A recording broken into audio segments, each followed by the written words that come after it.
We agree on so many things, but the second we bring this up, it's like you and I are from different planets. Why can't we have a discussion about the fact that social media is actually stopping fair and open debate inside classrooms like yours and inside classrooms like the ones I went to at the University of Alabama and University of Florida, because students are afraid to speak their mind because Scarborough.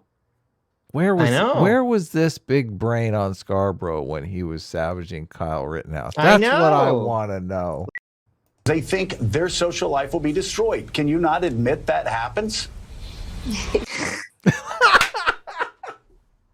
I love how aggressive that is. Can you not admit that that happens? But look at his face, though. Look at his face.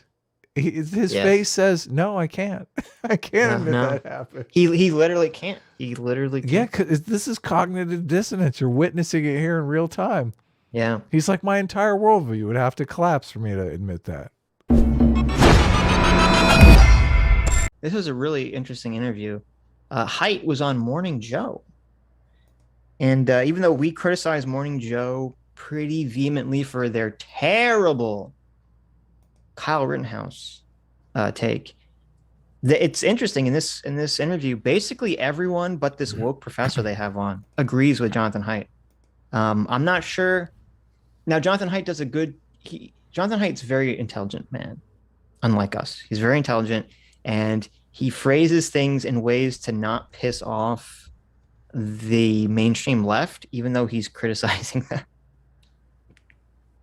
Like he's trying to put some honey in the medicine that he's feeding down their throats. So maybe they're just, I mean, do you think that do you think that Morning Joe and Mika and these people don't realize like what he's saying? They're only conceptualizing it like he's attacking the right, and that's why they're taking the medicine? Or are they waking up to the fact that wokeness is just this horribly pervasive, toxic thing? Well, he doesn't coach it. He doesn't couch it in terms of wokeness. No, he doesn't. It's only a social media problem. Right. But he talks about the far left and the far right. And when you say the far left, everyone's got to know what you're talking about. And the woke professor's like, but the far left is good. Like pretty much gets in his face. But Scarborough and Mika and the other people, they all seem to be aware that the far left is a problem and is bad, which is weird because usually in MSNBC, there's just a blanket denial that a far left even exists. Right. Well, whatever. We'll jump into it. We're just helping you out on your thesis. But this piece, it's a sweeping new piece for The Atlantic entitled "Why the Last 10 Years of American Life Have Been Uniquely Stupid." Also with us for this discussion is professor at Princeton University, Eddie Glaude Jr., Mike Barnicle, Katty Kay, still with us as well. And Professor, I first want to talk about the impact. Here's your don't get copyright struck pause break. Oh, you're keeping track? Well, I try every 30 seconds. It's a good idea to pause. Are we gonna clip this out? I guess maybe we should. We should. Of social media on this issue that you're talking about. How much has social media and the internet played into the dumbing down of society? So it's great that you open with Dumb and Dumber, not just because I agree with Joe that it's one of the 4 greatest movies ever made, but because that's... Oh, that's got to be Haidt's worst take. You don't like Dumb and Dumber? It's okay, but not one of the greatest movies ever made. He obviously did. He just did it as a joke to... He said Scarborough said that, but I don't know. But agreeing, look, he's completely disarmed them. They're ready to say, they're ready to agree with anything he's look, he's a moral psychologist. He knows what he's doing. You're right. You know what? I'm a fool. Haidt is a genius. Look at that big smile Mika has on her face. He completely disarmed the whole situation. Yes. Massive Everyone persuasion win. Yes. But because it's about stupid people. It's about individual stupidity. And that's not what I'm talking about. If anything, Americans are getting smarter, better educated. It's not about stupid people. I'm a social psychologist. I study morality, politics, and how we are so good at confirming whatever we want to believe in. And it's only our institutions that correct that. It's universities, journalism with good standards. We're smart, not because our IQ is high, but because our institutions evolved over time and got really much better at leading us to truth. Until the early 2010s, when something went haywire. First, what's going on with the pause? You just gonna watch the whole thing? Well, I didn't have anything to say. Wait, where's my? I'll break this shit up. I don't know. It feels like we've done MSNBC stuff before and been fine. Yeah. But... Well, so I didn't get this from YouTube, and the only way that YouTube's automatic copyright thing works is if they upload it. It has to be uploaded to YouTube already. Oh, you think? Okay. So yeah, if this hasn't been uploaded, sometimes you can avoid. But we've done a lot of MSNBC stuff. Did you? When you uploaded it to your secret channel, did you? I guess you're right. What am I saying? I uploaded this to the secret channel and it didn't get hit with anything, so I guess we'll be okay. I'm just so paranoid. Say derp, derp, derp. Yeah. Listen, Dumb and Dumber over here, okay? Here we go. We saw it on campus around 2014, 2015, and then it spread into many other domains of life. And it is, I believe, what I argue in the article, is that social media changed between 2009 and 2012. It became not about sharing photos of your kids, but about attacking others with cheap shots and no context. Oh, fuck you. That's the most, that's why we're on the internet. What the fuck? That's true. That's completely true. How am I supposed to get my tribalism fix? There you go. Listen, Haidt, I just want you to know, we make sure they throw the first punch, okay? Like then you feel better about it. We're very cool about this. Where's the Huxley quote? Do I have to pull out the Huxley quote? Yeah, the Huxley quote is good. I'm thinking Marv from Sin City. I love hitmen. Because no matter what you do, you don't feel bad.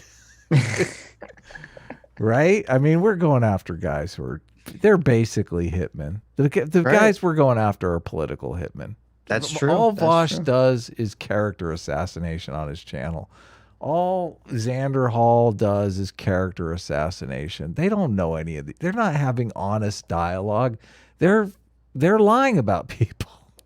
And we're out there trying to spread a little truth in the world. So didn't Sargon ask? So Xander Hall is criticizing Sargon and Dev for not wanting to debate, and didn't Sargon reach out to Xander to debate him? Yes, and he never responded. And I hit him up today on Twitter. I said, "Hey, let's do a discussion. We'll host a discussion between you and Sargon Xander Hall. Why don't you come on our channel?" So yeah, I don't know. But he never responded. A bunch of you guys liked the tweet to let him know. Yeah, that'd be a great idea. I don't know. There you go. Little update. He probably thinks we're terrible people, but we are. I mean, we're amazing people. What are you talking about? He's the one. Listen, we're not doing character assassination. When we do a little bit of character assassination. Noah Sampson called him a racist, we defended him. That's true. That is true. I mean, I call him a pedo, but I was just joking. We do a little bit of character assassination. Okay. Who? What? But it's warranted, right? Who? What? We're on the side of justice and righteousness. Can we stay? It's okay when we do it. Can we stay on the topic? Oh no, wait. I'm so sorry. This is the topic. This is social media. Topic. Yeah. Okay. Like and retweet. You can leave this in. How? Listen, he's saying the like and retweet is bad, but how am I supposed to just devil's advocate here? How am I supposed to make fun of Xander Hall on Twitter for not coming on our show and talk to Sargon? It means more when a bunch of people press like on that tweet. They know that. That's why they're pressing like on the tweet, right? Right. When Xander Hall goes to his mentions and he sees, oh, look, Adam responded and 50 people like the tweet, it makes him think, oh, it's going to be bad if I don't go on there. This is called peer pressure. Yep. It's as though everybody in the world is issued a dart gun to shoot whoever they want, and they mostly shoot the leaders, the people in power, the people that they want to take down. And when that happens, people stop dissenting, people stop bringing contrary voices, and the organization or institution gets stupid. So the point of the essay is social media has made us structurally stupid, not individually. You actually got an endorsement yesterday, a tweet from Jeff Bezos. Oh, I was thrilled about that. Who tweeted your piece, said this piece. He said, I watched. He also was on CNN, and I think he worded this a little bit better, which was that basically because of social media, everyone's, they have these mobs form, and they're able to tear down, the heads of institutions or basically anyone very easily, and it's basically made all their institutions cowardly, and they're all just cowards who just bow down to the mob, and that this institutional failing and this institutional cowardice is allowed what we're seeing to take hold of the country. Yeah, And I think that's exactly what's happening. Sooner or later, the institutions have to step up. Yes. And say, I think you're wrong. Fuck you, right? I mean, yeah, they need to grow a spine and say, listen, we're not going to listen to this mob of insane people on Twitter who are not indicative of, everyone. Or just dig into the claims. So many of the claims are lies. Yeah, but they just need to grow a spine. They just need to grow a spine and say, okay, listen, because the problem is I think a lot of these institutions, they're operating like they're all run by like boomers. Okay. And they're all operating under this old idea of like, oh, if you receive, for every like one negative phone call you receive, there's like 1,000 or 10,000 people that had the same feeling, but they just didn't call you. Like that used to be the operating procedure for, networks and institutions and all this stuff.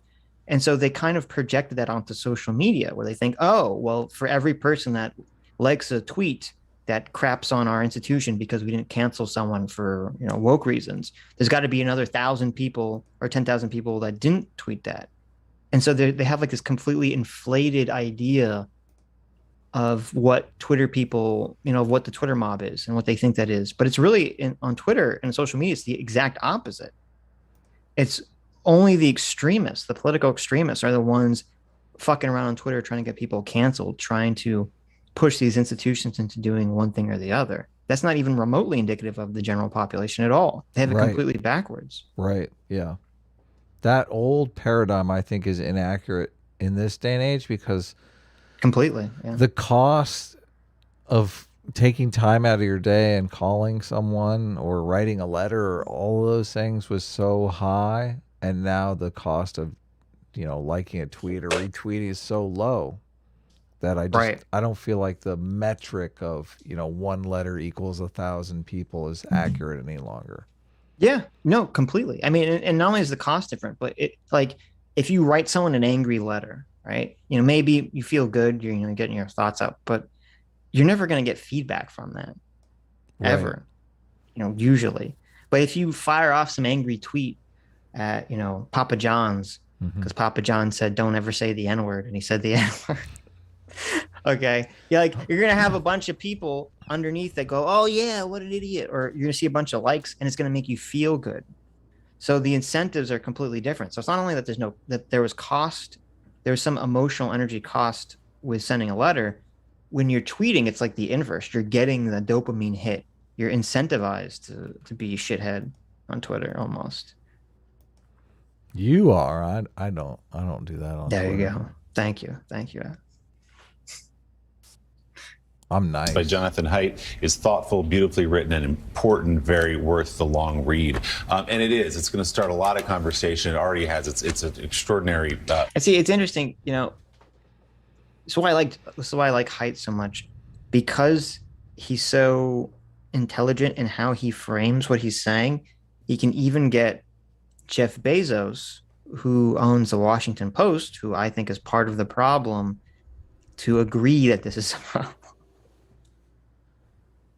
And so that's why I was wondering, when all these people on the left who agree with Haidt that this is a problem,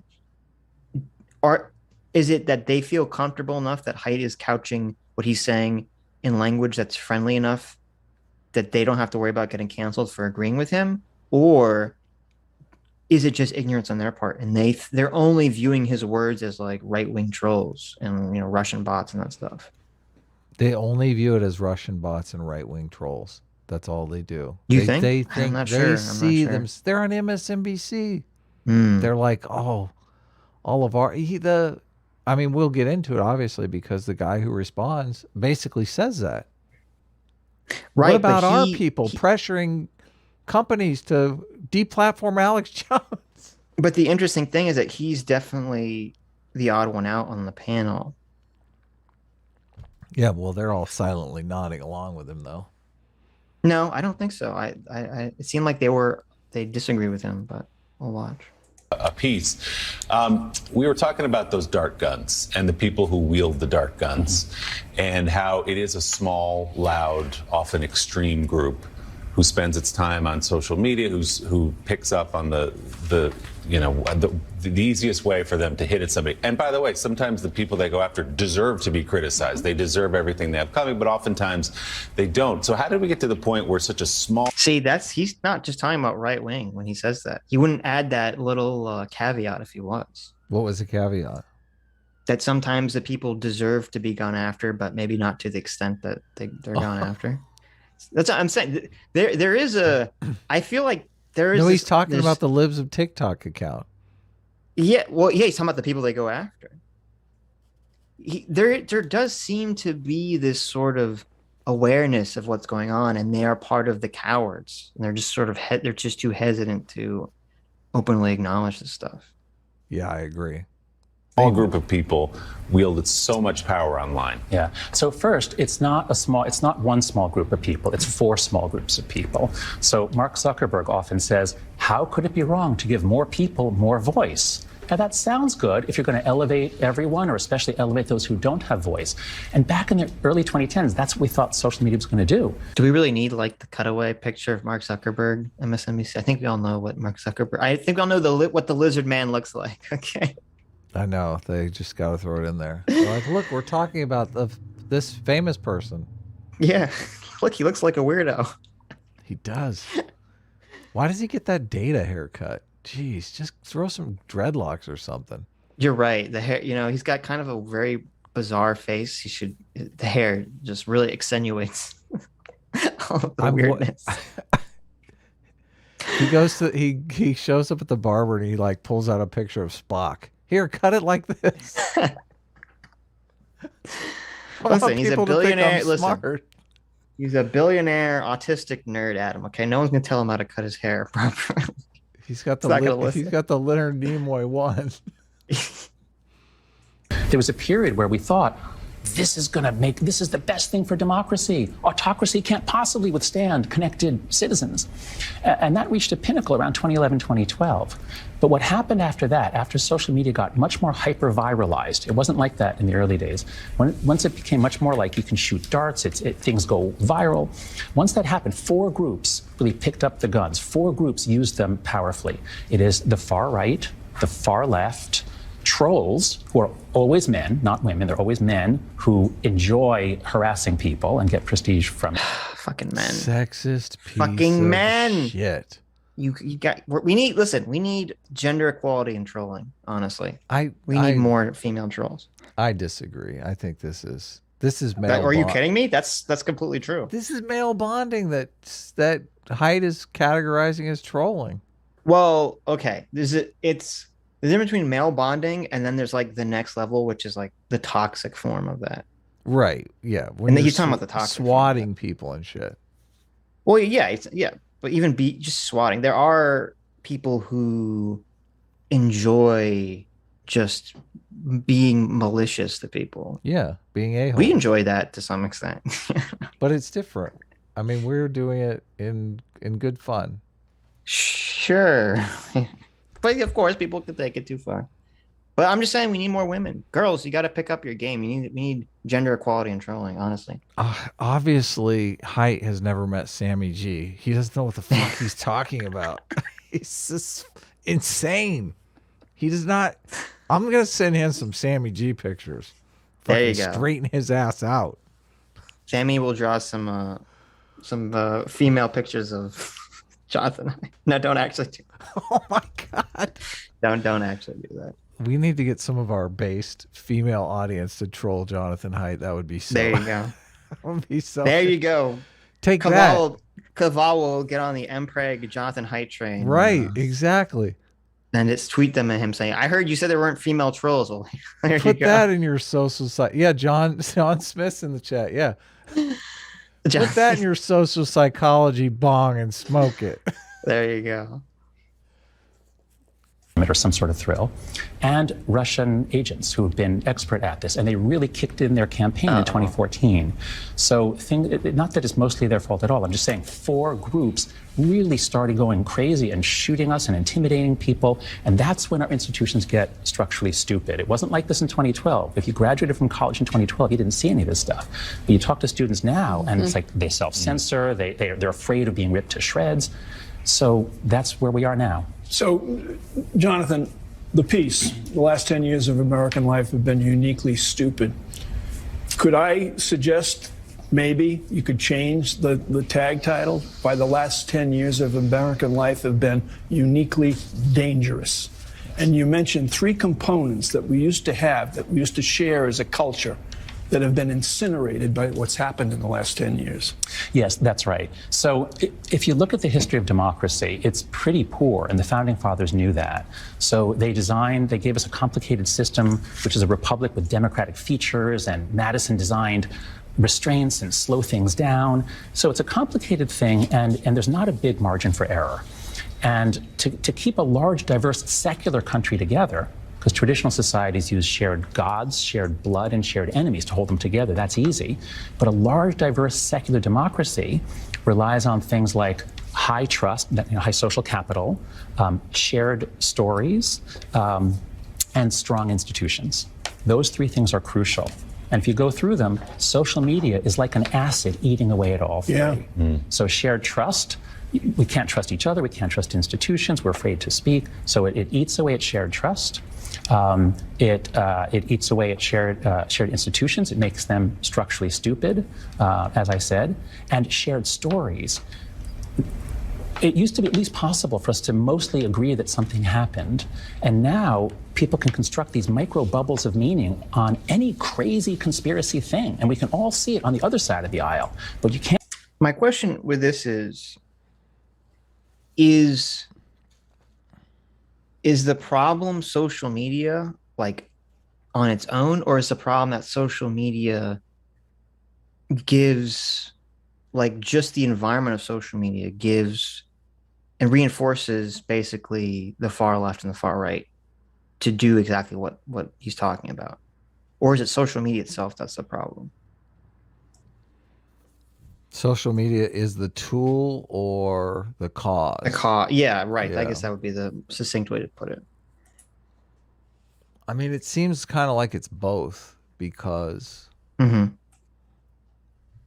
tool didn't exist before. So without the tool, they couldn't really do this. But I feel like they wanted to do it, but they just didn't have the ability to do it. I mean, I don't know. Our country has always had, crazy movements, fringe movements, extreme movements that come and go. Politics is constantly shifting and changing. I mean, I'm not so sure that, because he talked about how, social media was fine. We're all sharing cat pictures and jokes, and, it's fine until, 2014.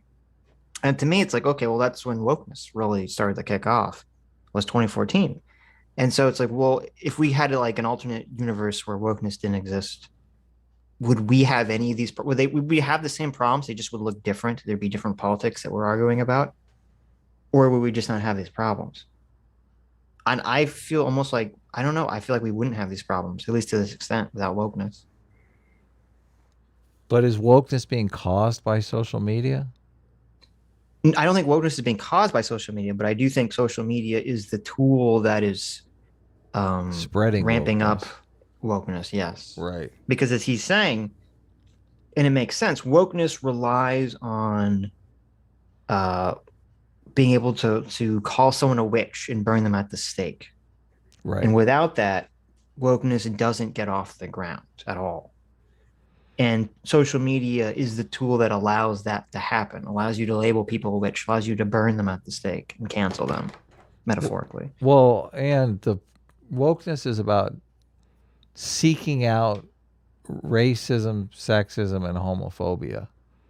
And social media has the added advantage of you can look and mischaracterize just about anything as racism, sexism, and homophobia. So That's true. so a lot of the miscommunication that goes on is part of the thing. But it really is just people are interested in engaging in character assassination. Yeah, I for think that's that. political Also, advantage. I think deconstruction along a singular lens, like everything is racist or everything is sexist, these are the easiest, most basic bitch, what I call first year college student ways to deconstruct anything, especially media.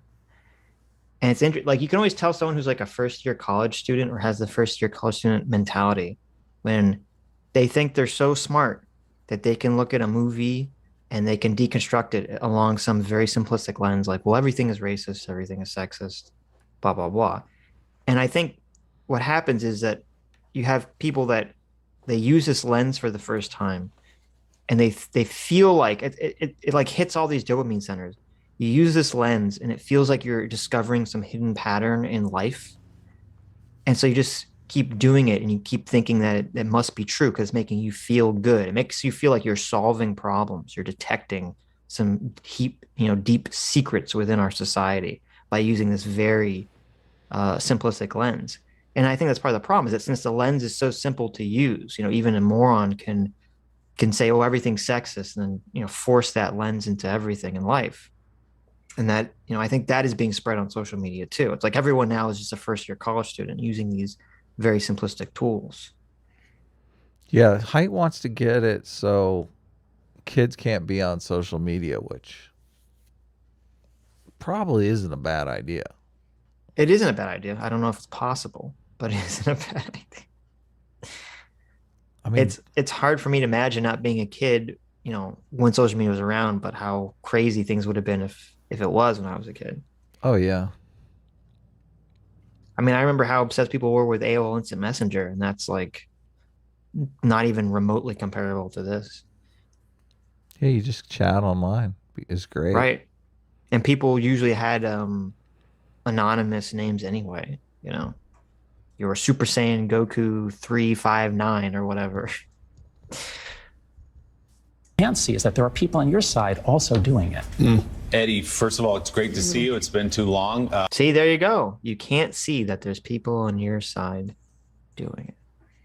I'll let you take it to John in just a moment, but obviously some of these conspiracy theories, some of these what look like small groups of people cooking things up online can be elevated to the White House, for example. They can be COVID conspiracy theories about the 2020 election, and can be pushed into the mainstream.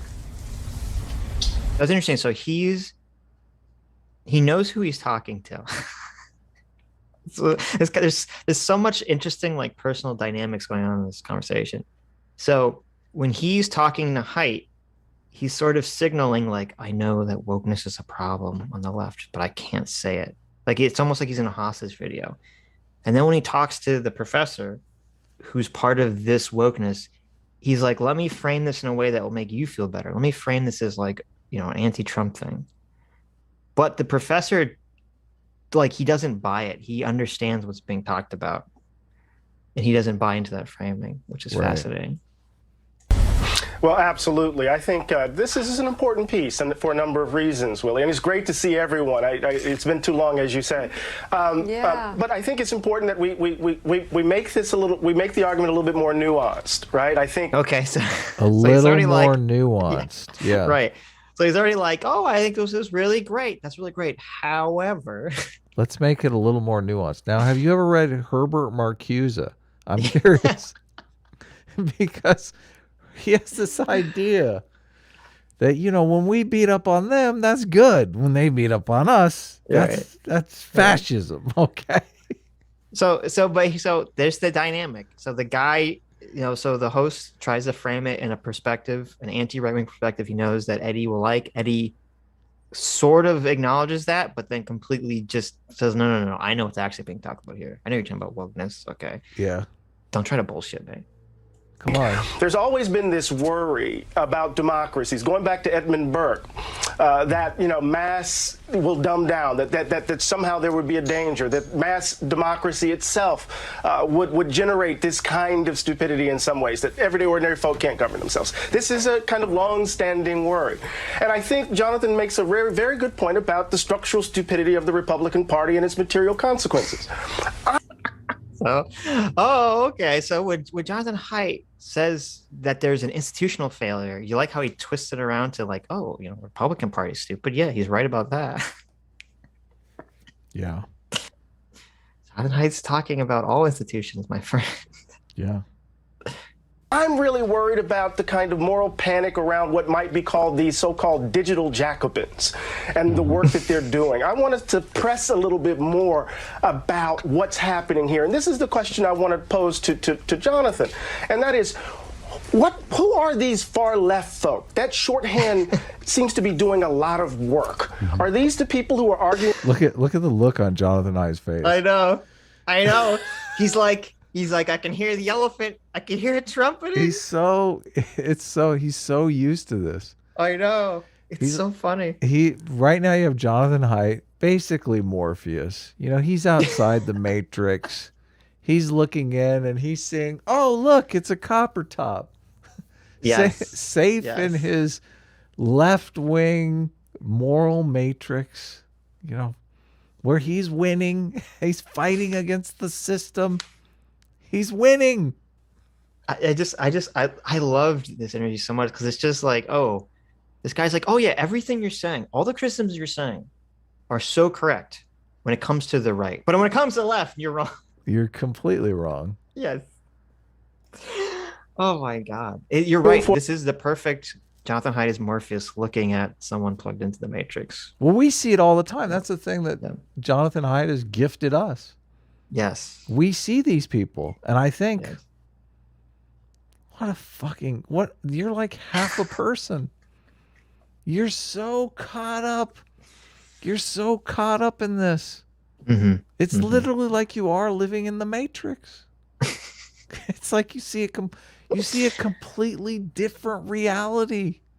There's a completely different reality coming out of all of your devices, all of your screens. Anyone can see the faults in their ideological opponents and their enemies. Oh yeah, that's the beauty of it. Okay, anyone can see that. That's easy.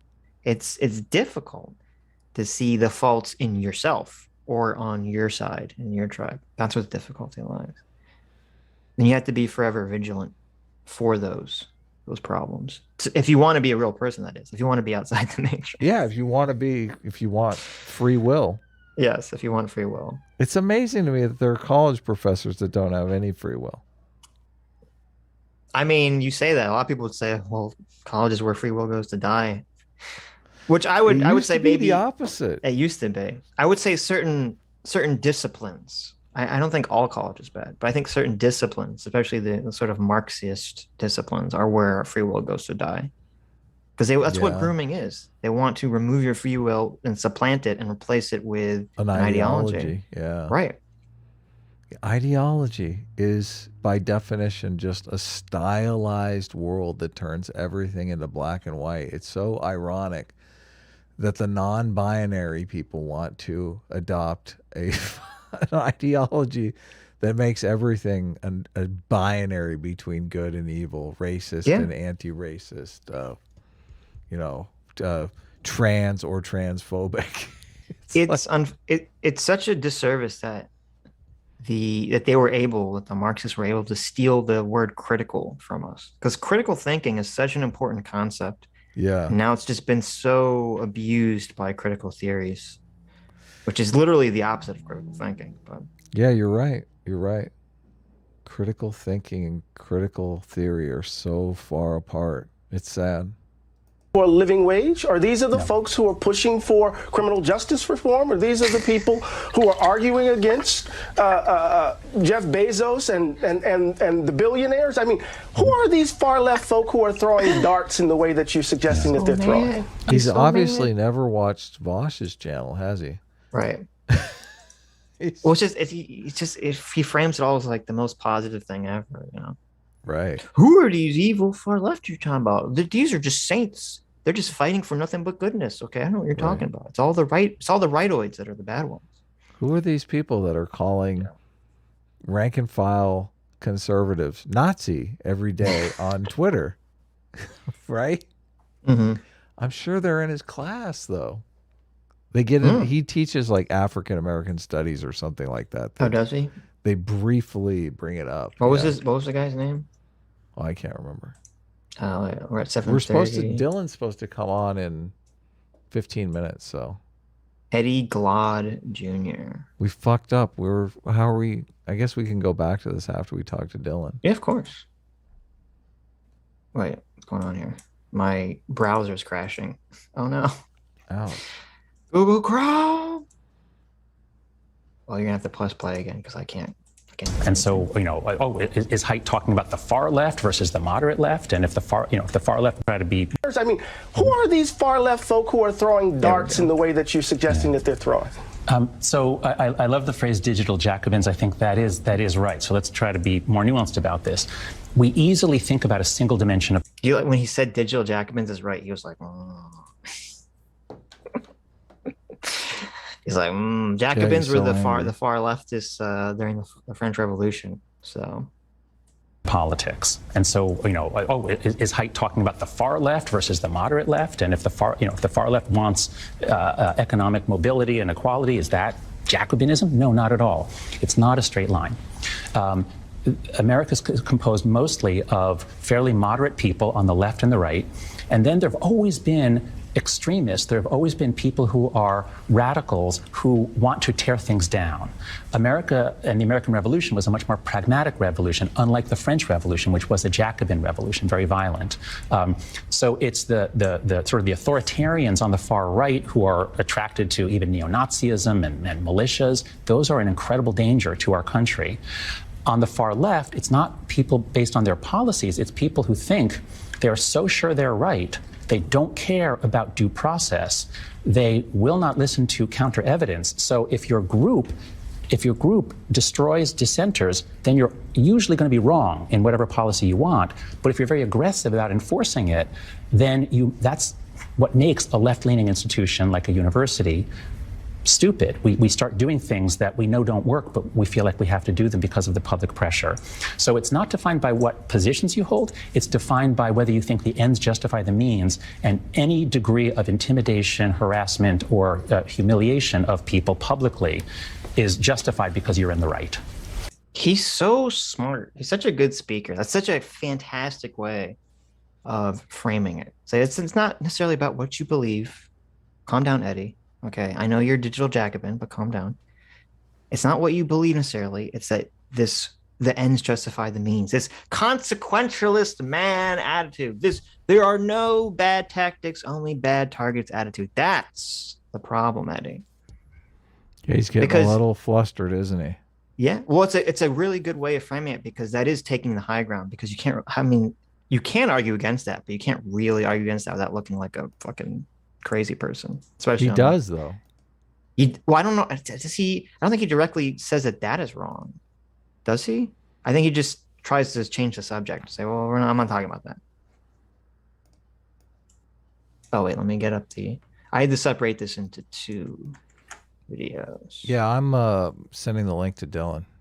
Maybe we should read some super chats and come back to this. Sure, we can do that. Wait, let me just get the link ready. Maybe we should have watched this from the beginning with Dylan.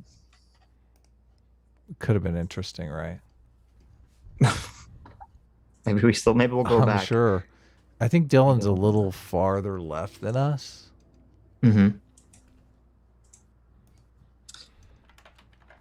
William Vance for $20. Thank you, William. Says, from Princeton, Eddie S. Glod Jr. joined the faculty in 2002. He is the author of Exodus, Contemporary Essays on Black Power and Black Nationalism.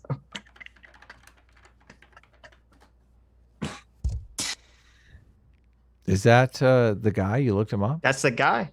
What was it called? William Vance looked up his CV. Yeah. Oh. I looked up also, too. I brought up the courses he's teaching right now. There's a lot of, a lot of what you'd expect, a lot of woke stuff. Of course, that's why he's on MSNBC. Yep. Common Cure for $5 says, get on the Haidt train. Choo choo. There you go. Hey, thank you so much for being 2 months. 2 months as discipline. There you go, Adam. Discipline equals freedom. Just checking in for my monthly free will units. Well, there you go, Hey, you get 62 free units of free will. Hey, for another 2,000 not gonna nuance. I don't know. I can't think of anything for NGNs. For 2,000 NGNs says, if I ever found myself in the position of discussing with an NPC on live TV, my greatest challenge would be holding back laughter. It would be hard. How amazing would it be if Jonathan Haidt started laughing in Eddie's face when he asked? I think his face kind of gave it away. Haidt?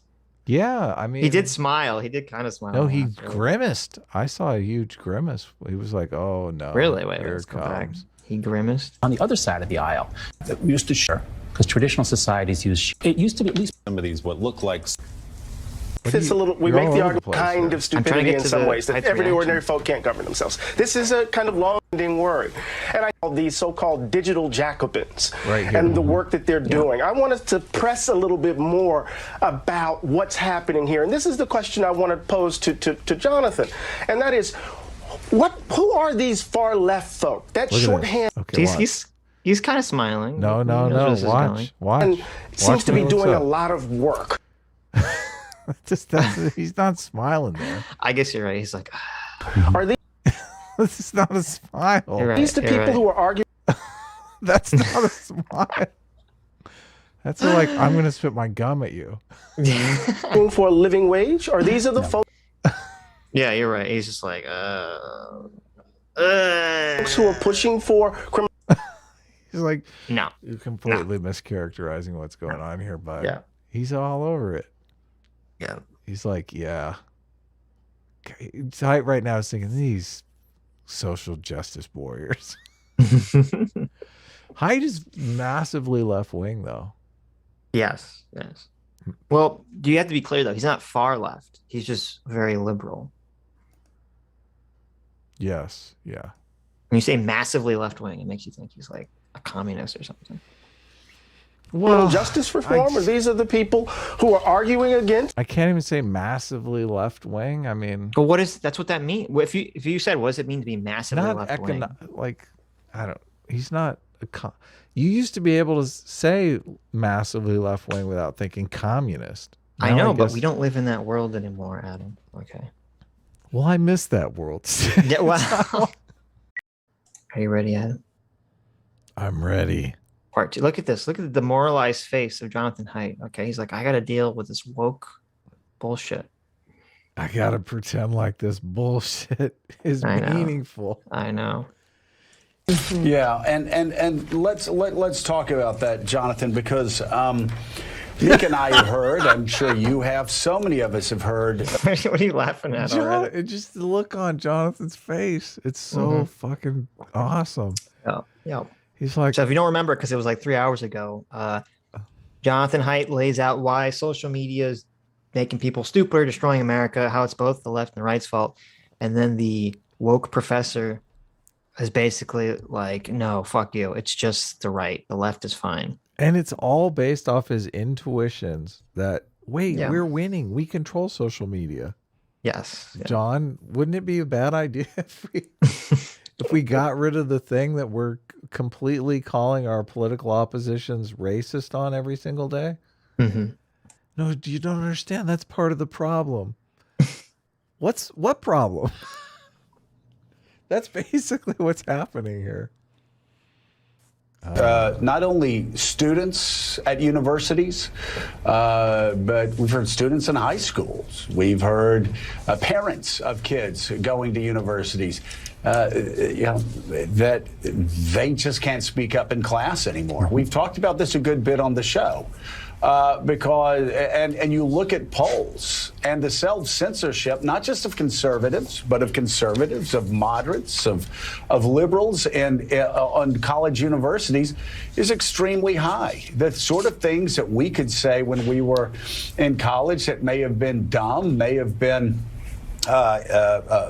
off kilter, we would have that debate.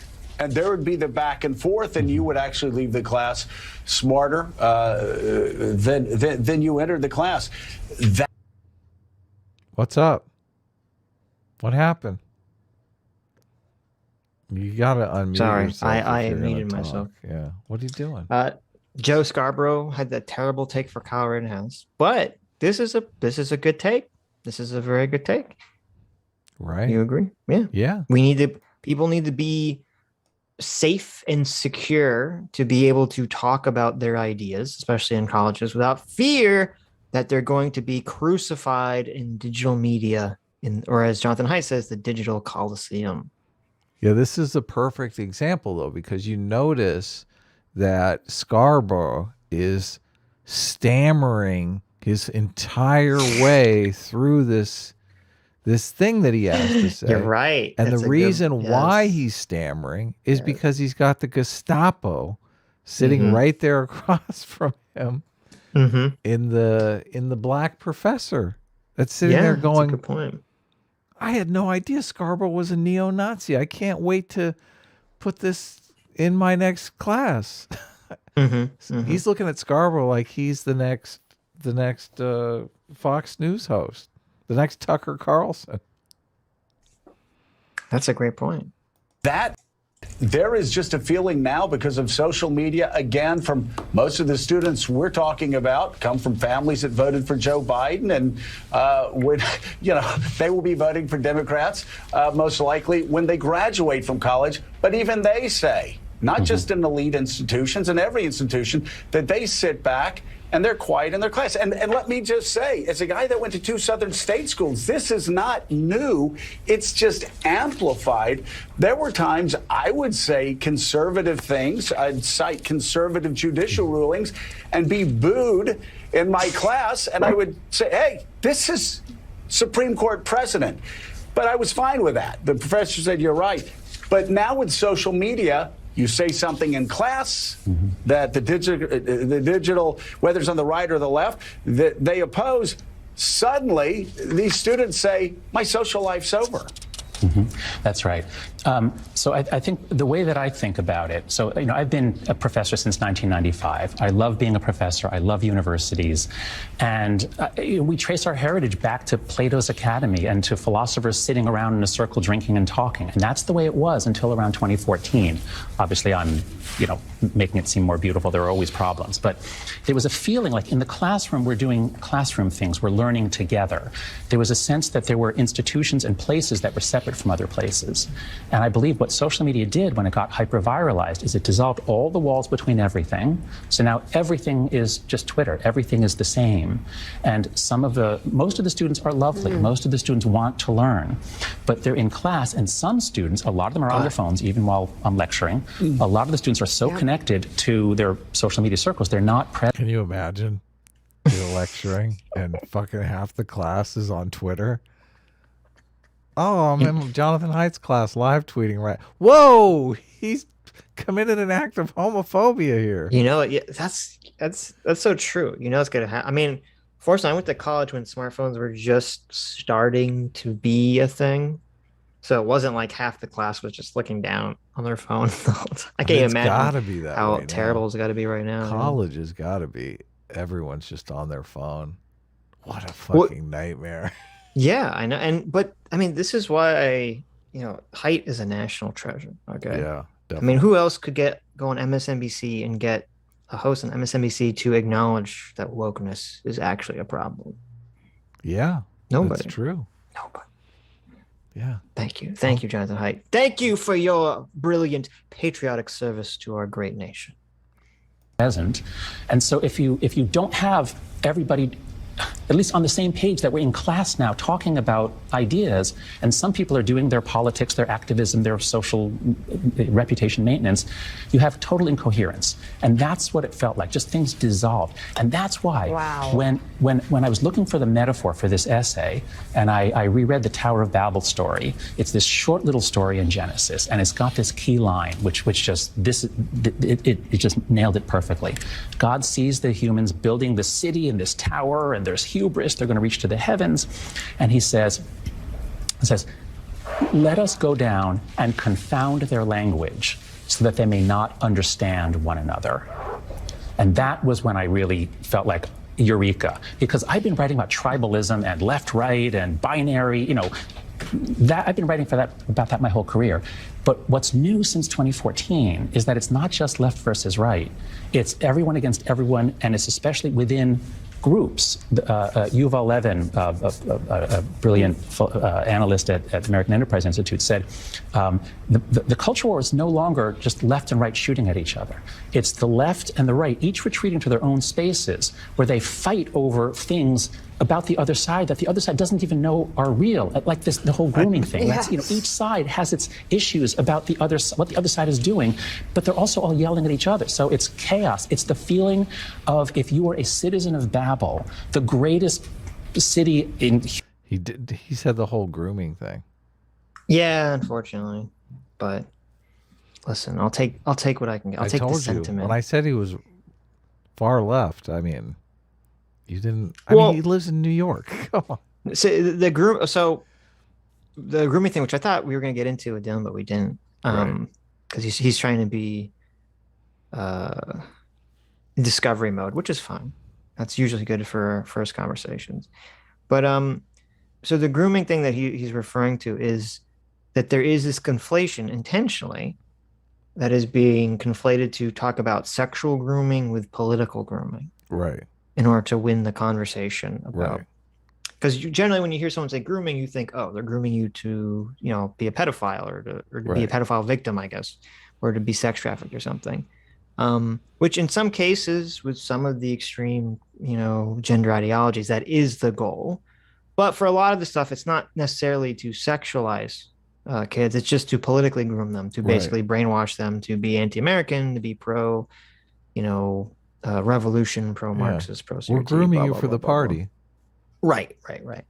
Now, I don't really have a problem with that conflation of terms, even if it's not 100% accurate, because it's effective. It's effective, yeah. It's basically what the left has been doing, or with the Nazi thing, Yes, I've been doing with Nazis and racism, calling you a bigot white or privilege, homophobe or transphobe. So it's like all their weapons are these weapons of redefining and conflating terms and words in this way. So I'm not going to begrudge, the grooming one. They do one term and the left loses their mind.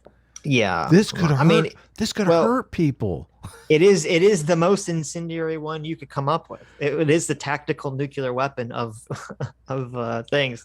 Call someone a pedo. I don't think there's anything worse than that. But oh man, but I think it's effective. It was going to happen sooner or later. It really was. Yep, and I think there is a kernel of truth in it. And I was listening to, because I listened to James Lindsay talking to Deborah Soh yesterday. Did you? So you listened to that?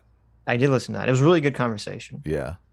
And I listened to James Lindsay had his own thing on groomer schools, where he kind of talks about George Lukács and Gramsci and where this really comes from. I was looking for it. I want to find the literature, the original that he's source talking about from Lukács, so that when I have these conversations with people, because if I make that claim, no one's going to believe it. That a lot of gender ideology or queer theory is designed. Basically, James Lindsay's position is that Marxist gender theory or Marxist queer theory is designed by people like Lukács and Gramsci to sexualize children intentionally, so that they won't trust their parents and they won't trust society. And it's all to get that children to basically distrust, the norms of society, so that they could kind of, plant the seed of Marxism and revolution in their brain. That's the claim. Yeah.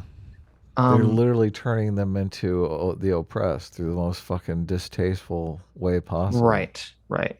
Now, I could believe that's true. I could 100% believe that's true. I just want to have the citations I want to have the papers, the citations he's getting this from. So you can pull it out. Yeah. So when I have the conversation with someone and I make that extreme claim and they say that's not true, and I go, bam.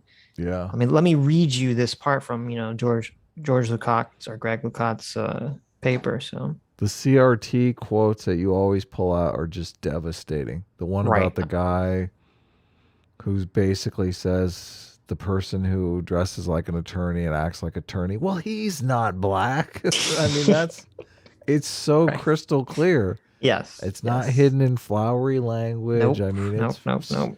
straight up front. Nope. So if anyone knows what papers he's drawing from, tweet that at me. Let me know. So. James Lindsay is good about responding to DMs. If you want to ask him, yeah, maybe I'll get talk it straight to him from the source. He mentioned titles. Because I was listening to it to see if he was mentioning. He didn't. I'm pretty sure he didn't mention titles for Lucat's pieces. He was mentioning titles for everyone else's, but he wasn't mentioning titles for Lucat's pieces. Tell him you want to grab some quotes and you'll share them with him once you do. Yes, yeah, I definitely just will have them at the ready. I'm sure he's got a bunch. Maybe he'll just give you some. Human creation, and everything's going great, and then the next day everything is rubble, and you can't even talk to your neighbors. That's what I think has happened to us. Okay, Jonathan, I have to ask it. Go ahead. Can I get the optimism here? Can I get the solution? Can I get the way we get out of this? Sure. So first, there are three sort of baskets of reforms that we have to do. If we have this acid eating away at our institutions, there's three things we have to do. So one is we have to strengthen our institutions so that even when there's a huge amount of polarization and even political violence, they can still function. And so I think it's crazy that we have closed partisan primaries. That's the worst part of our system, so that our legislators are responding not. I totally agree with this one. The primary system that we have is just so fucked up. It's so fucked up. I don't know, because on one hand, I understand exactly what he's saying. He's saying that we need to have he's saying all primaries should be open, essentially. Right. I mean, I guess, I guess I agree with that. Because I think, because the counter to that would be like, well, all the Democrats are going to vote for like the worst Republican candidate, and all the Republicans are going to vote for the worst Democrat candidate to try to sabotage the party.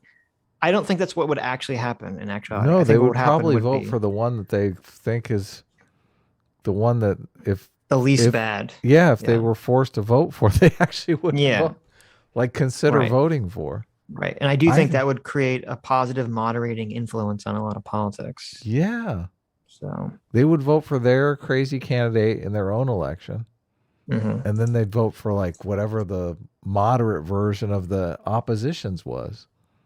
And the opposition would get a lot. And the same thing would happen vice versa. Yeah, it would totally tamp things down. You get such lukewarm candidates that no one would vote in the general. There you go. Not to their constituents, but to the extremists who vote in the primary. So there are a variety of things like that to insulate our legislators, our judges from political pressures. That's one basket. The second basket is reforms to social media. Fuck you! Sorry. It looks like Jonathan Haidt just joined the deplatformers. No. Are Be you nice sure? to Jonathan Haidt. Yeah. Well, that was a joke. John knows I'm kidding. To make it less toxic. Facebook is able to reduce polarization. The Wall Street Journal reported on this. They had a program. They're able to reduce the degree to which things are polarizing, and then they flip a switch and they put it back on. So they can adjust it. Everyone focuses on content moderation. Everyone says we need more regulation if you're on the left or less regulation if you're on the right. But the action isn't in the content. It's not about... Do you know the thing that he's talking about with Facebook? In the article, it says taking away the like button, which, I mean... As someone who gets a lot of likes, I kind of like the like button. But is that how you? Well, how does taking away the like button get rid of polarization? Well, how are you supposed to measure whether or not you said something interesting, or I don't know if it's whether or not you get likes, right? I mean, I don't know. Well, I'm curious what he said, because he said it's not about content moderation. No, So it's not about deplatforming. He wanted people to take away the like button. Okay. Yeah. So you post a crazy. It's not evaluated by third parties. Well, I mean, it still would be by retweets and comments, right? Maybe he wants to get rid of those. I don't know. See, but it'd be very fascinating, because if you got rid of the like button, I'm curious, like, it would completely change your perception. Well, people would probably change their behavior, because right now you could tweet something, it could get like, I don't know, 100 likes, and then there's only like 5 replies, and 3 of the replies are negative. Yeah. So if you remove the likes, you might be like, wow, I tweet this thing and everyone hates it. But I'm assuming if you remove the likes, there'd be a lot more just comments that were just like based, a lot of like one word, like positive affirmation comments in the reply chains. But then can't be done. The problem with that, though, is then you like, it's kind of good that Twitter doesn't have a million just one line affirmations, because then like those are generally the more uninteresting of replies to read through when trying to like read through a Twitter thread. But so I'm not sure how that would manifest. I mean, you could experiment with it, see what happens, but I think they adjust did. it. They did experiment with it, and it says it helped a lot. And then they were like, but they didn't make as much money, so they were like, oh fuck. That was for Facebook, though, not for Twitter. Yes, I don't think it's ever been tried on Twitter. Well, if it helps depolarize the country, I'm in favor of it. I'll take the hit. We don't need likes. We don't need digital likes anymore, Adam. Okay. Well, I'll just quit. I'll just stop tweeting then. Well, that's the key. That's really how you depolarize. Which I think that's actually probably better for me. That's true. Okay, you've convinced me. I'm in favor of removing the likes. Everyone focuses on content moderation. Everyone says we need more regulation if you're on the left, or less regulation if you're on the right. But the action isn't in the content. It's not about a crazy person posting a conspiracy. It's about that post going to millions of people within a day. That's the problem. So there's all kinds of changes we need to make to the architecture so that it's not so flammable and explosive. That's what's doing us in. And the third basket of reforms is that our kids have been messed up by this. They were the canaries in the coal mine. They started getting depressed, anxious, suicidal, and self-harming. Those numbers go way up beginning right around 2013. Look at the African American Studies professor there. Yeah, well, he essentially, I didn't realize that he's the only black person here, so he's pretty pissed. Come on, MSNBC, you gotta get some diversity. Yeah, what's going on here? I thought you guys were the channel of diversity. White faces. This one I'm in favor of. Just get the kids off social media. Yeah, it's probably good. I don't know if it's possible, but probably a good idea to get kids off social media. Yeah. And we have to take care of them. What we've been doing with them, we've been denying them childhood. They don't have the chance to play, have conflicts. They get phones around 4th, 5th grade, and those are basically experience blockers. It's like they need all this experience, but once they're on their phone with social media, that's it. They're gone. Like, that's going to be most of their experience for the rest of their life. Yeah. So we've got to change what we're doing to kids. Eddie Glaude. True. Based. Yeah. Get them off. Get them off the phones. No, Adam, get them off the phones. Don't get them off. No more phones for anyone. Okay. You fucking pervert. God damn you. I think part of... Uh-oh. Here it comes. Here it comes. Blaster. Like, hey, Jonathan Haidt's going to show up and say some stuff. We need someone to yell at him. Are you down? Listen. If you're going to go on TV, if you're going to teach a class and you want to be taken seriously, yeah, you got to wear black framed glasses. Okay. You don't think the blue framed glasses? It's so distracting. It's so progressive. It's so distracting. I can literally think of nothing else when I look at him, because right in the middle of his face, he has just giant blue glasses that are like, oh my God, it just pulls my eye right to them. I can't think of anything else. He looks like a Magic School Bus character or something with a blue. I'm gonna get me some blue glasses like No, that. And I think they're don't pretty do it. cool. It's no. You don't like that? No. You can. I'm not saying you can have not black rim glasses for depending on what your situation is. I'm just saying if you're trying to teach a class or be on TV. What's his name? Did you look up? What's he teach? I did. He teaches like I'm trying to remember. I closed the window. He teaches like African American studies. Right. That's I watched your South Park too with Eddie Glaude Jr., Department of African American Studies at Princeton. Someone said he wrote an essay on Black Power and Black nationalism. So Does he teach any classes on token? He teaches. Here are the names of his classes: Collaborative Learning Exchange, Creative Explorations of Justice. No token classes. African American Studies and the Philosophy of Race. What's So Funny? Forms of African American Humor. Well, there you go. Oh, really? That's a good one.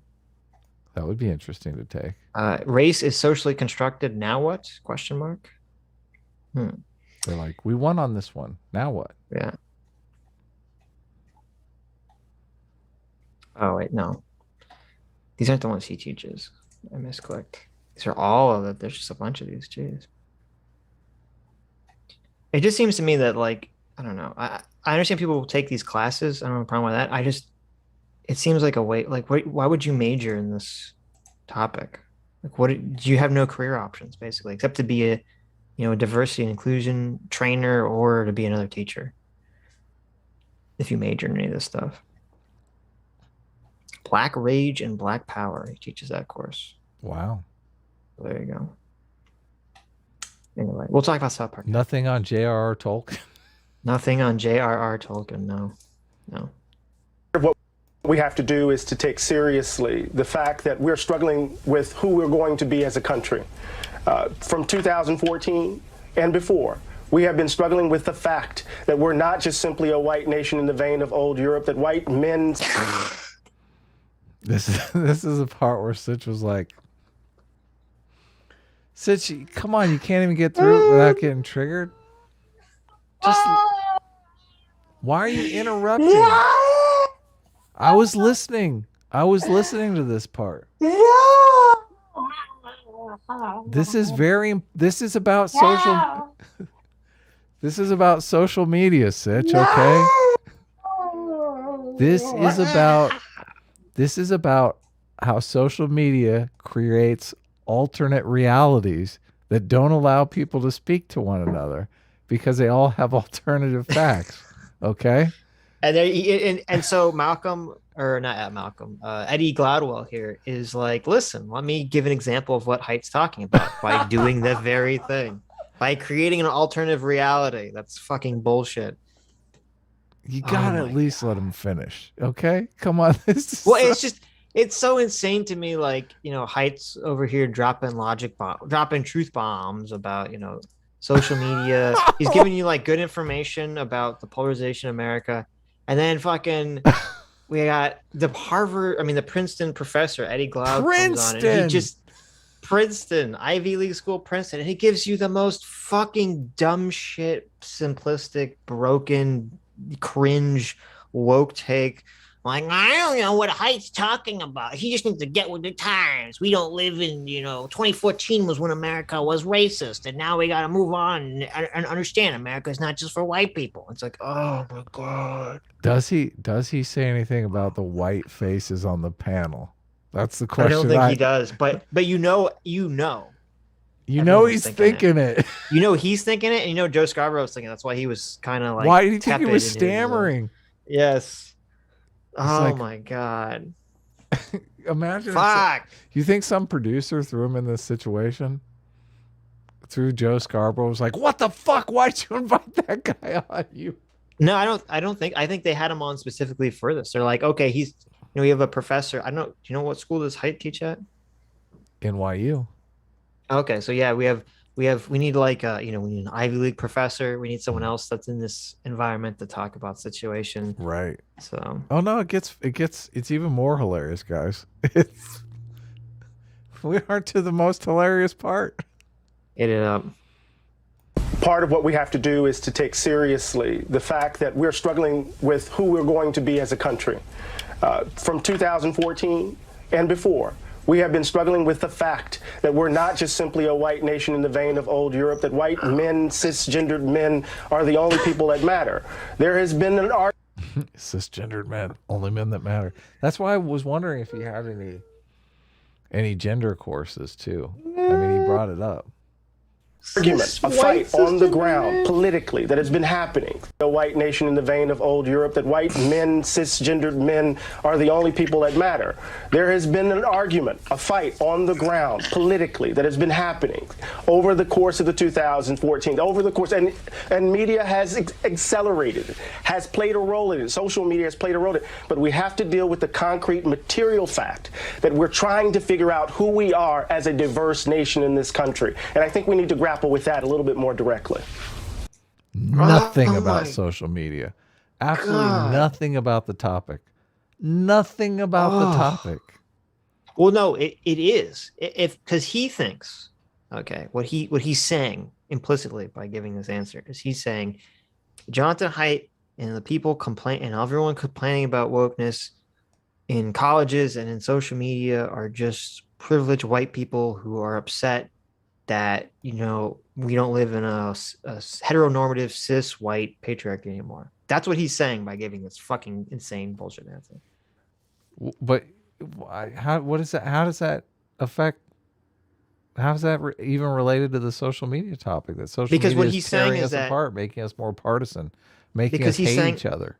Because what he's saying is that he's correctly interpreting Jonathan Haidt as focusing his criticism, even if not directly, implicitly on the woke left kind of dominating a lot of the negative behavior here. Right. Which Scarborough and the other host, I forget his name, honed in on instantaneously when they were talking to him. And so, I keep wanting to say, yeah, so Eddie here is like, no, none of that stuff's the problem. The left isn't the problem. The digital Jacobins isn't the problem. The problem is that you're just a cis white male and you're used to all of society being based around your wants and your needs. And now that that's not happening, you're saying things are getting too polarized. You're saying things are getting too problematic.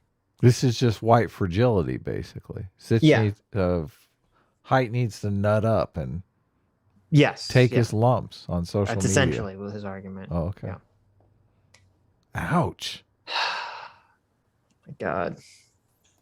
Well, Eddie, can't we do that if we can have the conversations back and forth without people being run out of college classes or off college campuses? I know you and I differ. I will say we agree on so many things, but the second we bring this up, it's like you and I are from different planets. Why can't we have a discussion about the fact that social media is actually stopping fair and open debate inside classrooms like yours and inside classrooms like the ones I went to at the University of Alabama and University of Florida, because students are afraid to speak their mind because Scarborough.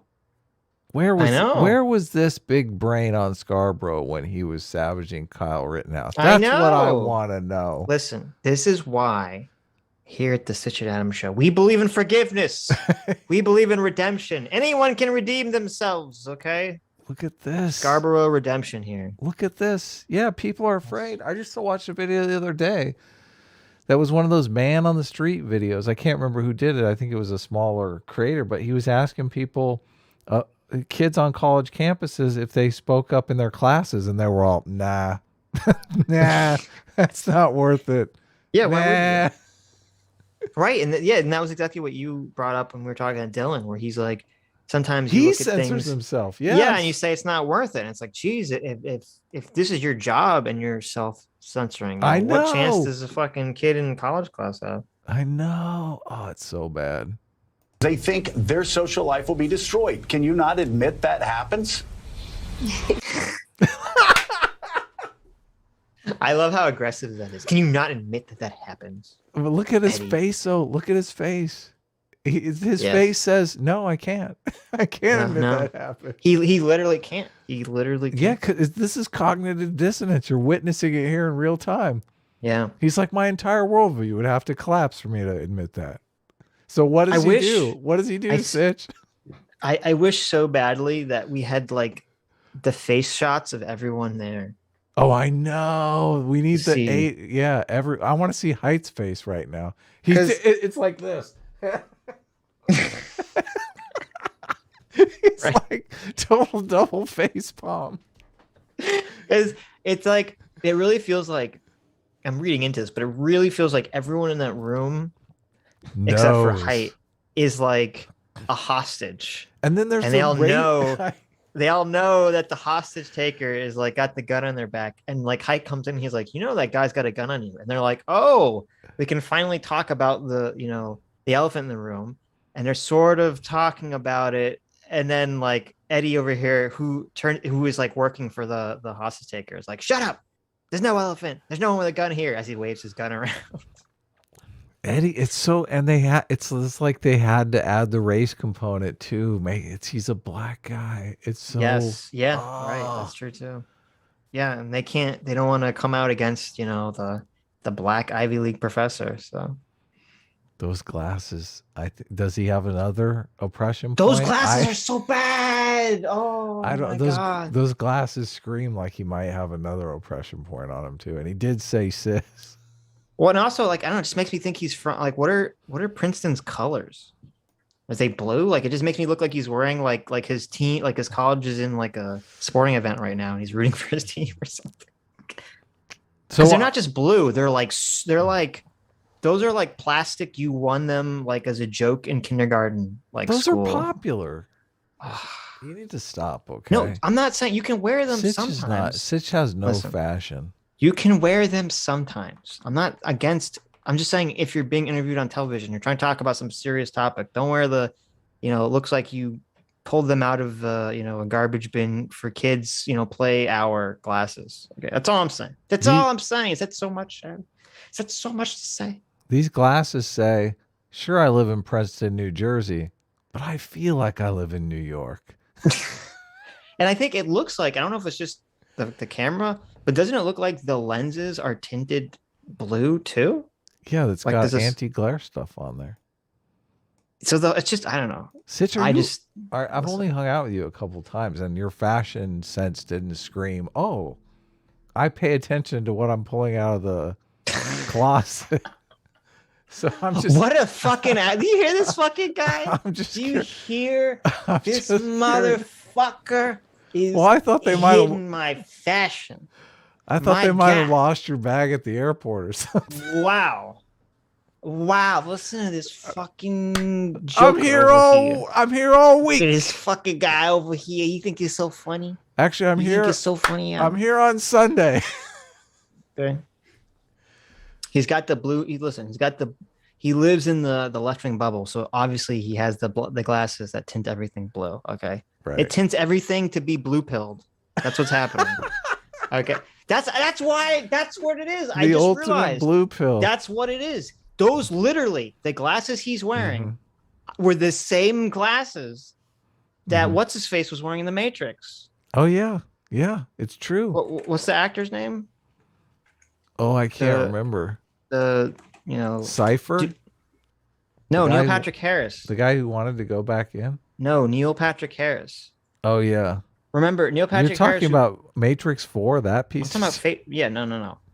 Fake Cypher Matrix? didn't wear blue glasses. No. If you remember this, in Matrix 4, Neil Patrick Harris, who is the bad guy, who plays Neo's psychiatrist. Oh, you're right. Who's trying to keep him in the Matrix. He did wear the blue pill glasses. Like deep blue rim glasses. Oh, that makes sense. That's what's triggering me. Okay, I just realized. It's forever blue. He's a forever blue. You put those glasses on and you see white supremacy everywhere. That's right. It's so infuriating. Look at this. People think I'm slovenly because of what you said. I was not slovenly. Okay. I was just kidding, guys. He was dressed. He dressed adequately. This fucking guy. This fucking guy. This fucking guy. Because I'm calling out fucking Eddie over here with his red blockers. That's right. We've heard of blue blockers. These are red blockers. They block their red pills. Okay, he's got his red blocker glasses on. And then Scarborough comes out here with Scarborough's like, red pill, like trying to throw one in. And they just bouncing right up. They're bouncing off his glasses. Yeah. Come on, I forgot what they're saying. You've been jabbering so long. Come on, let's go. God. It happens. I can admit that, but I'm just trying to. It happens. Happens. I missed that on the first time through. Okay, yeah, he admits it.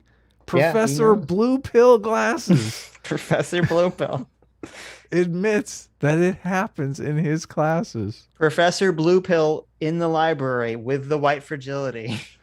Admits that it happens. I've had to expel a couple of conservatives from my class. It happens. It happens. They do speak up. I throw them out. And then other people are afraid to speak for the first few weeks. But once we get past that, I mean, they are Nazi fascists. I'm trying to temper the way in which it's being mobilized, Joe. I don't think the classroom that Jonathan just described has not been my classroom since 1996. I've been teaching at Princeton for 20 years in the country. What happened there? It jumped. What? Did it jump for you? The classroom that Jonathan just described has not been my classroom since 1996. I've been teaching at Princeton for 20 years in the country. No, I don't know. I guess when I recorded it, something. Damn it. Sorry. He's been teaching at Princeton for 20 years. Yes. And wokeness has been invisible to him. But he teaches all these woke classes, of course. Like, that makes no sense. Well, as you said, I think you said this to me, Austin. You're like, okay, if he's literally teaching the woke, CRT classes or whatever. Yeah. First of all, who's going to take that class? That's going to be anti that stuff. And if you're taking that class, who the fuck's going to speak out against that? Like, how would he know that there are people that are holding their tongue in his classes? Yeah, he's a bad barometer. He's a bad barometer. Yeah, exactly. For what's going on here. So. And it's an anecdote, whatever. Who cares? Let me just be very, very clear. I agree that there is a problem. And the classroom he just described is not my classroom. I agree there's a problem. I don't know where it is. It's just somewhere else. Maybe because I teach at African American Studies. And part with the way in which we engage each other in this country, I believe that there is a serious problem with our sin. What I'm trying to suggest to you. This is Sitch. Why is it all like this? I don't know why it's all like this. He screwed up so bad. Oh, I'm sorry, guys. Was the original recording this bad? It seems like I don't remember it bouncing around this much. I never watched it. Maybe I was just you watched it. Why don't you tell me? I don't remember this part. Here is that the kind of moral panic that is being generated around the so-called of connectedness, our relation to each other. But I don't know if this particular aspect is the problem. Digital Jacobins is exaggerated. See, Sitch, you did this on purpose. This is white supremacy right here. The one black guy on the panel talks, and Sitch cuts it all up into little pieces to make it seem like what he's saying is incoherent. Well, this is actually your fault. This is entirely your fault. Because I didn't double check it. I should. Yeah, I never watched the render ever. I should have so. double checked it. You're the one that watched it, not me. I'm gonna pee my pants. I'll be right back. Go pee your pants. Should I make a poll, guys? Should I make a poll? Should Adam use a jar? I'm gonna make that poll. Let's make that poll right now while Adam's gone. Okay. Should Adam pee in a jar under the table while maintaining eye contact with the chat? That's a good poll, right? Wait, I misspelled maintaining wrong. Okay, there we go. The options will be yes, yes harder, And no, I am a beta. There you go. So there's the question. We'll find out what you guys think. I definitely didn't bias the poll at all. Political Jargon, thank you so much for joining the Free Will Seekers. Thank you, Political Jargon. Eggy the Mary for $5 says, love you guys. Keep the long form content coming. I can digest it like an anaconda, slowly digesting a lamb. Well, there you go. Perfect. That was the idea. That was the idea. Stug for $2 says, woke platitudes. Yes. Eddie over here, giving all the woke platitudes. All right, I'm back. You're back? Okay. Yeah, I blame myself. I should have listened to it, double checked it. You recorded it. I should have double checked it. It's okay. It's okay. Well, it's just it doesn't matter. We're not missing anything Who of cares? value. He's just filibustering. Oh, racist. What? The black guy talks and you're like, oh, this is wow. We're not missing anything of value here. Okay. Sounds a little like white supremacy to me. But listen to this guy. Eddie's gonna watch. You know, Eddie's gonna watch this video, right? This video is gonna be up in his class by the end of the week. There you go. Well, not this video. When we cut it, yeah. When CT cuts it more specifically. Yeah. We'll send it to Eddie. So Eddie, what are you doing? We'll use his picture in the thumbnail. Right. Well, CT, you can cut out the whole thing about Adam peeing, though. Eddie doesn't need to see that. Yeah. Or does he? Okay. We'll see. Or does he? In interesting sorts of ways, given the other factors that have happened. That's where we disagree. Jonathan, give you the last word. Oh, thanks. So I completely agree with Eddie that we. He totally agrees with everything. Well, his answer is hilarious. He's like, "Oh, I agree with Eddie," and then it's a very good way of like diverting the conflict. He does that all the time.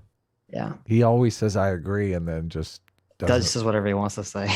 We need that conversation. We've long been having that conversation. I was born in 1963. I was always on the left. My perception is that conversation was actually going quite well, decade by decade. Things were getting better. We were getting more inclusive, less racist. There was incredible progress on all fronts, rights for so many groups, rights revolutions until around 2014. And now I think things are getting worse. And the reason I think is that Eddie's right. We need to have that conversation. Where are we going to have it? We're going to have it in our homes, in our schools, in our companies by the water cooler. Where are we going to have it? There, or are we going to have it in the center of the Roman Colosseum with crowds cheering and jeering and demanding blood? Because that's what happened after 2014. Now that Twitter and Facebook are our public square, all of these conversations take place essentially in the middle of the Roman Colosseum, and we're not going to have a productive conversation.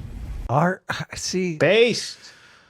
Well, Sitch, I feel like we're part of the Roman Colosseum, though. I feel like this is, of course we are. What the fuck are you talking about? This is not good for us. Listen. We'll take the L here, okay? I'll take us having to stream about more boring shit if politics becomes, less insane. I'm in favor of that. Okay. We can still listen. We can talk about policies. We can have blood sports about other issues. Everything doesn't have to be about like fucking the woke Marxists trying to destroy our society. If that goes away, we can adapt. Okay. I'll take a hit there. Pretty hilarious about people who are so in the dark, though, so naive, so fundamentally just head in the sand. Right. I guess that has to stop. Okay, we can do it. How come I can't vote in this poll? I'm very sad. How you see that? You notice the poll? I'm very sad. Adam should pee in a jar under the table while maintaining eye contact with the chat. Yes. Yes, harder. No, I'm a beta. I don't think you know how polls work, Sitch. Because wait, I know exactly how polls work. What are you talking about? This is would be called biased polling. This is how you get a biased sample. I don't know. I'm pretty sure. Listen, you can't insult people. You can't insult 52% said yes harder, Adam. Okay. Right. I think you is need to technically like 80% because yes is if you also include number yes, one. yeah, right. 80% of the people I don't want you to pee on stream. Okay. Well, I'll think about it. Oh, right. The new piece, this has been a productive conversation. The Yes. new piece for The Atlantic is Based. entitled, Why the Last 10 Years of American Life Have Been Uniquely Stupid. Jonathan Haidt, thank you. Eddie Claude, thank you. Look at that. They end on Eddie versus how embarrassing. I know. How embarrassing. It's almost like Jonathan Haidt is calling Eddie stupid. Listen. And the article said stupid. Listen, we got Eddie over here with his distracting blue-pilled glasses, okay? And you have base Jonathan Haidt. I don't know, his tie, something's going on there. He's got like Egyptian hieroglyphics or something. I think it's a constitution. Is it? I don't know. I don't maybe. think so. It doesn't look like English. It looks like a bunch of text that's not in English. I think it's... Constitution tie. I'm pretty sure it's hieroglyphics or something. But it's like, it's unique, but it's cool. I'm not like, I noticed it when he was talking. I'm like, oh, that's cool. And it didn't just like fucking distract me for the rest of everything. Mhm. So that's how you do it. I thought it just looks like, I mean, I looked up Constitution tie and it looks pretty close. I really don't think it's the Constitution. There's like symbols under it, like on the bottom. They're like big symbols that are not you're English. right. Yeah, so Okay. I don't know what it is, but You as well. So great Eddie. to see you. looks Well, you cool. cut before Eddie made friends. Yeah, he just says Eddie, he wants Eddie to come on again. Basically, he's like, listen, I know you got blown the fuck out. This conversation, but it might be the Rosetta. Oh, you're right. It probably is the Rosetta Stone. That's very. Oh, that's You guys are appropriate. smart. That's That's so appropriate. clever. That is appropriate. Yeah, because he's over here. Jonathan Haidt is the Rosetta Stone for politics. The That's Rosetta genius. See, Stone was the thing that got us to figure out the different hieroglyphics.